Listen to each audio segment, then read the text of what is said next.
9월 15일 새벽 예배를 영상으로 드리겠습니다. 우리 경건한 마음으로 함께 해 주시기를 바랍니다. 주님이 가르쳐 주신 이 기도를 함께 드리겠습니다. 하늘에 계신 우리 아버지, 아버지의 이름을 거룩하게 하시며 아버지의 나라가 오게 하시며 아버지의 뜻이 하늘에서와 같이 땅에서도 이루어지게 하소서.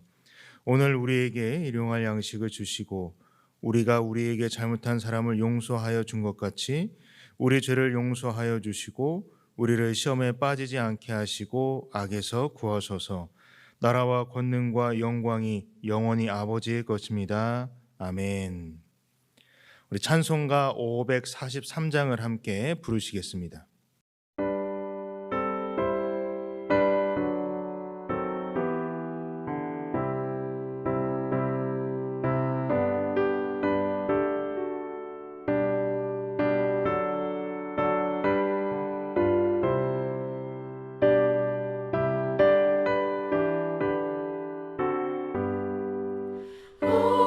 어려운 일 당할 때 나의 믿음 적으나 의지하는 내 주를 더욱 의지합니다. 세월 지나갈수록 의지할 것뿐이세. 무슨 일을 당해도 예수 의지합니다. 성령께서 내 마음 밝히 비춰주시니 인도하심 따라서 주만 의지합니다. 세월 지나갈수록 의지할 것뿐이세. 무슨 일을 당해도 예수 의지합니다. 밝을 때의 노래와 어두울 때의 기도로 위태할 때 도움을 주께 간구합니다. 세월 지나갈수록 의지할 것뿐이세. 무슨 일을 당해도 예수 의지합니다. 생명이 있을 동안에 예수 의지합니다. 천국 올라가도록 의지할 것뿐이세. 세월 지나갈수록 의지할 것뿐이세. 무슨 일을 당해도 예수 의지합니다. 성경 말씀은 예레미야 32장 1절에서 15절까지의 말씀입니다. 유다의 시드기야 왕 열째 해, 곧 느부갓네살 18째 해에 여호와의 말씀이 예레미야에게 임하니라. 그때 바벨론 군대는 예루살렘을 에워싸고 선지자 예레미야는 유다의 왕의 궁중에 있는 시위대 뜰에 갇혔으니 이는 그가 예언하기를 여호와의 말씀에 보라 내가 이 성을 바벨론 왕의 손에 넘기리니 그가 차지할 것이며 유다 왕 시드기야는 갈대아인의 손에서 벗어나지 못하고 반드시 바벨론 왕의 손에 넘겨진 바 되리니 입이 입을 대하여 말하고 눈이 서로 볼 것이며 그가 시드기야를 바벨론으로 끌어가리니 시드기야는 내가 돌볼 때까지 거기에 있으리라. 여호와께서 이와 같이 말씀하시니라. 너희가 갈대인과 싸울지라도 승리하지 못하리라 하셨다 하였더니 유다 왕 시드기야가 이르되 내가 어찌하여 이같이 예언하였느냐 하고 그를 가두었음이었더라. 예레미야가 이르되 여호와의 말씀이 내게 임하였느니라. 이르시기를 보라, 내 숙부 살롬의 아들 하나멜이 내게 와서 말하기를 너는 아나돗에 있는 내 밭을 사라. 이 기업을 물을 권리가 내게 있느니라 하리라 하시더니 여호와의 말씀과 같이 나의 숙부의 아들 하나멜의 시대 뜰 안에 나에게 와서 이르되 청하노니 너는 베냐민 땅 아나돗에 있는 나의 밭을 사라. 기업의 상속권이 내게 있고 물을 권리가 내게 있으니 너를 위하여 사라 하는지라. 내가 이것이 여호와의 말씀인 줄 알았으므로 내 숙부의 아들 하나멜의 아나돗에 있는 밭을 사는데 은 17세겔을 달아주되 증서를 써서 봉인하고 증인을 세우고 은을 저울에 달아주고 법과 규례대로 봉인하고 봉인하지 아니한 매매 증서를 내가 가지고 나의 숙부의 아들 하나멜과 매매 증서의 인친 증인 앞과 시대 뜰에 앉아 있는 유다 모든 사람 앞에서 그 매매 증서를 마세아의 손자 네리야의 아들 바룩에게 붙이며 그들의 앞에서 바룩에게 명령하여 이르되 만군의 여호와 이스라엘의 하나님께서 이와 같이 말씀하시기를 너는 이 증서 곧 봉인하고 봉인하지 않은 매매 증서를 가지고 토기에 담아 오랫동안 보존하게 하라. 만군의 여호와 이스라엘의 하나님께서 이와 같이 말씀하시니라. 사람이 이 땅에서 집과 밭과 포도원을 다시 사게 되리라 하셨다 하니라. 아멘. 우리 믿음의 사람들에게 꼭 필요한 믿음의 덕목 중에 순종이 있습니다. 이 순종에 대해서 사전은 이렇게 정의를 하고 있습니다. 다른 사람이나 그의 말, 의견에 순순히 따르는 것을 순종이라고 합니다.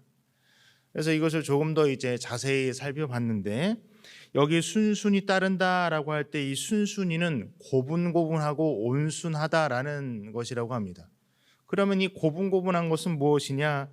공손하고 부드러운 것이랍니다. 그럼 이 공손한 것은 또 정확하게 어떤 것이냐?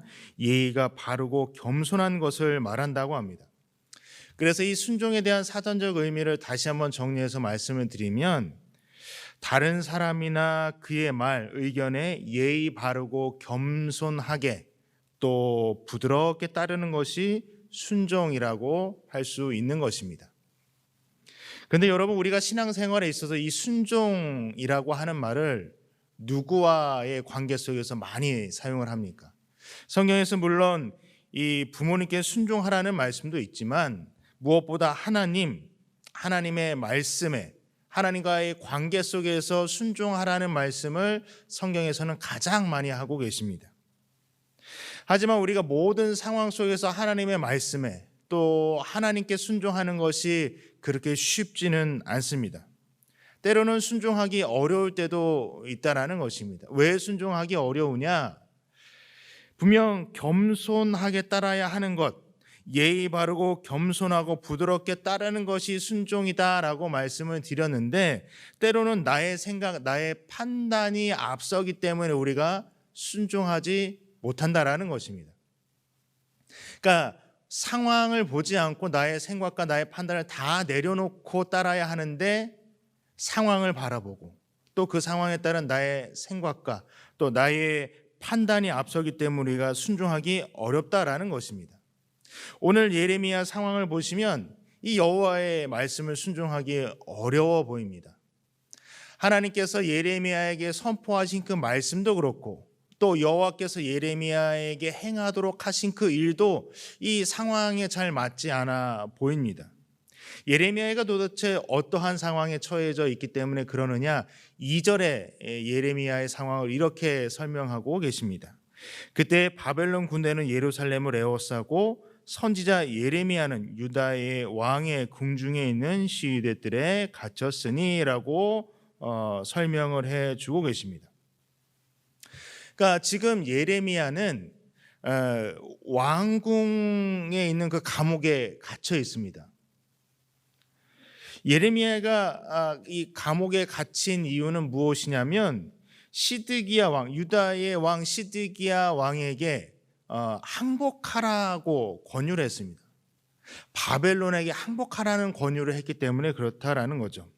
2절에 바벨론 군대가 예루살렘을 에워쌌다라고 말씀을 하고 있죠. 그러니까 지금 이스라엘의 모든 땅이 다 점령되고 예루살렘만 남았습니다. 예루살렘만 바벨론이 점령을 하게 되면 모든 곳을 다 점령하게 됩니다. 아주 긴박한 상황이죠. 이런 긴박한 상황 속에서 하나님께서는 바벨론과의 이 싸움에서 어떻게 승리하는지 알려주셔야 하는데 오히려 예레미야를 통해서 전하게 하신 말씀은 투항하라는 겁니다. 항복하라는 것입니다. 그러니까 민족의 위기 앞에서 예레미야가 지금 전하고 있는 말씀은 무엇이냐면 백성들에게 힘과 용기를 주는 것이 아니라 그들을 그 절망 가운데 빠뜨리는, 더 험한 꼴 당하기 전에 그냥 순순히 항복해 라고 말하고 있는 것입니다. 생각해 보시 백성들의 입장에서 또 왕의 입장에서 이 소리가 얼마나 황당하겠습니까? 이건 나라를 팔아먹는 소리죠. 배신자, 반역자, 매국노 등등 험한 말을 예레미야가 들었을 것입니다. 그리고 왕으로서 이 시드기야는 왕으로서 이 말을 전하는 예레미야 선지자를 가만둘 수가 없었죠. 계속 이 말을 하고 다니면 백성들이 동요하게 되고 또 더 큰 위기를 초래할 수 있으니까 예레미야를 이 시위대들 왕궁에 있는 감옥에 가두게 되었던 것입니다. 그러면 예레미야도 이스라엘 민족의 한 사람인데 온갖 비난을 감수하고서도 이 말씀을 전하게 된 이유가 무엇이냐라는 것입니다. 바벨론에 항복하라는 말씀을 담대하게 선포할 수 있었던 이 예레미야는 하나님의 약속을 믿었다라는 것입니다. 하나님의 약속을 바라보며 순종했던 것입니다. 바벨론에 끌려가서 70년 동안 포로 생활을 하고 다시금 돌아오게 할 것이라는 그 하나님의 약속을 이 예레미야는 믿었던 것입니다. 다시 회복시키시겠다라는 하나님의 약속을 믿었기 때문에 예레미야가 순종할 수 있었다라는 말씀입니다. 뿐만 아니라 또 예레미야가 분명히 감옥에 갇혀 있는데 도저히 이해할 수 없는 일을 또 한 가지 행하게 됩니다. 그것은 무엇이냐면 아나돗에 있는 밭을 삽니다. 분명 예루살렘을 제외하고 이스라엘의 모든 땅이 다 바벨론에게 빼앗긴 상태라고 말씀을 드렸습니다. 그러니까 지금 아나돗도 이 바벨론의 점령하에 있습니다. 그리고 이스라엘은 곧 망하게 됩니다. 나라가 없어지게 됩니다. 그렇기 때문에 이 아나돗에 있는 밭을 사도 그것이 예레미야의 땅이라고 하는 소유를 주장하기도 어려운 상황이고 또 실제로 거기 가서 살거나 농사를 지을 수도 장담할 수도 없는 그러한 상황인데도 불구하고 누구보다도 이 상황을 잘 알고 있는 예레미야였는데 아나돗에 있는 밭을 산다라는 것입니다. 여러분, 밭을 산다라는 것은 어떤 의미가 있겠습니까? 농사를 짓는다라는 것이죠. 정착을 한다라는 것입니다.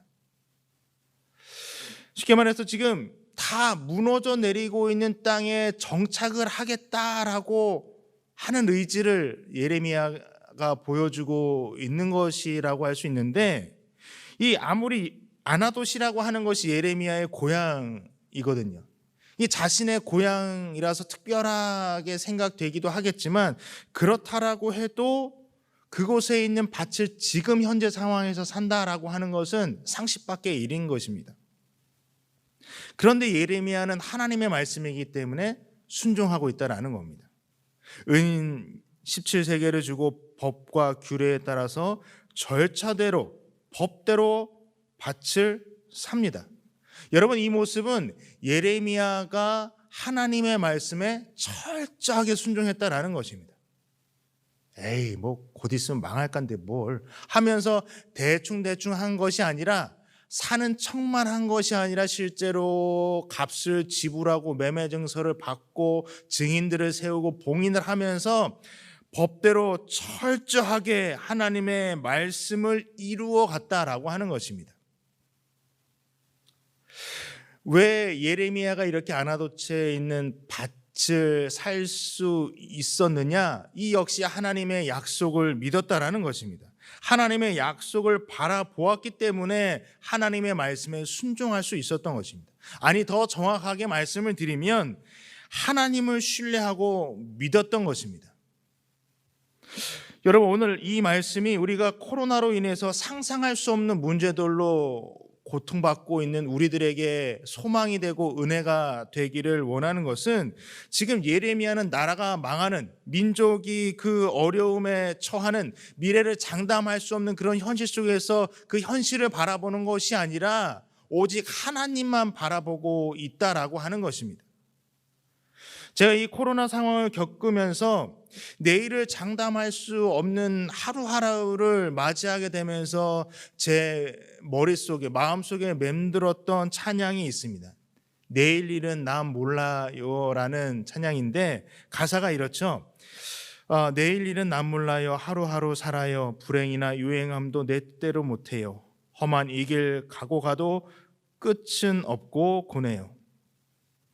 정말 이 찬양의 가사가 그 어느 때보다도 우리의 가슴에 와 닿고, 정말 막막한 현실 속에서 우리가 살아가고 있는데, 이럴 때 우리가 누구를 의지하고 바라봐야 하겠느냐라고 하는 것입니다. 우리 주님밖에는 없습니다. 우리 주님을 의지하고 주님께 매달려야만 합니다. 그래서 오늘 내일 일은 난 몰라요 라고 하는 찬양에서는 이렇게 소망하고 있습니다. 주님 예수 팔 내미사 내 손 잡아 주소서. 내일 일은 난 몰라요. 장래일도 몰라요. 아버지여 날 붙드사 평탄한 길 주옵소서. 이 곡을 작사하신 분이 누구에게 매달리고 있습니까? 아버지께 매달리고 있습니다. 예수님께서 팔 내미셔서 붙들어 주시기를 간구하고 있는 것입니다. 오늘 이 내일 일은 난 몰라요라고 하는 이 찬양뿐만 아니라, 오늘 예레미야에게 주신 말씀, 예레미야를 통해서 또 오늘 우리에게 주신 이 말씀을 통해서 우리에게 분명히 하나님께서 말씀하시는 것은 우리의 회복을 말씀하고 계신다라고 하는 것입니다. 우리가 지금 겪고 있는 이 어려움이 언제 끝날지는 알 수 없지만, 그러나 분명히 하나님의 섭리 속에서 이것이 반드시 끝나게 되고, 또한 모든 것이 합력하여 선을 이루게 만드시겠다라는 하나님의 말씀인 것입니다. 그러면 하나님께서 이제 우리의 삶을 어떻게 회복시키시느냐? 오늘 15절에 이렇게 말씀하고 계십니다. 만군의 여호와 이스라엘 하나님께서 이와 같이 말씀하시니라. 사람이 이 땅에서 집과 밭과 포도원을 다시 사게 되리라 하셨다 하니라. 아멘. 앞서 아나돗에 있는 밭을 사게 하셨고, 또 오늘 집과 밭과 포도원을 다시 사게 되리라는 말씀은 우리 모두가 그리고 있는 코로나 이전의 그 일상입니다. 일상의 회복을 하나님께서는 말씀하고 계시는 것입니다. 오늘 이 말씀이 우리를 향한 하나님의 약속의 말씀으로 들려지게 되기를 원합니다. 뒤틀려 버린 일상, 그 일상들을 우리 하나님께서 우리의 가정과 우리의 일터, 우리의 삶에, 우리 자녀들의 삶을 다시금 회복시켜 주시기 위한 그런 하나님의 말씀으로 들려지길 원하는 것입니다. 또 하나님께서는 이 말씀을 통해서 우리에게 분명히 약속하고 계시는 것입니다. 힘겹고 어려운 일상이 계속되지만 오늘도 회복을 약속하신 그 약속의 주인 되시는 하나님만을 믿고 신뢰하며, 또 약속의 주인 되시는 주님과 동행하는 복된 하루가 되기를 소원합니다.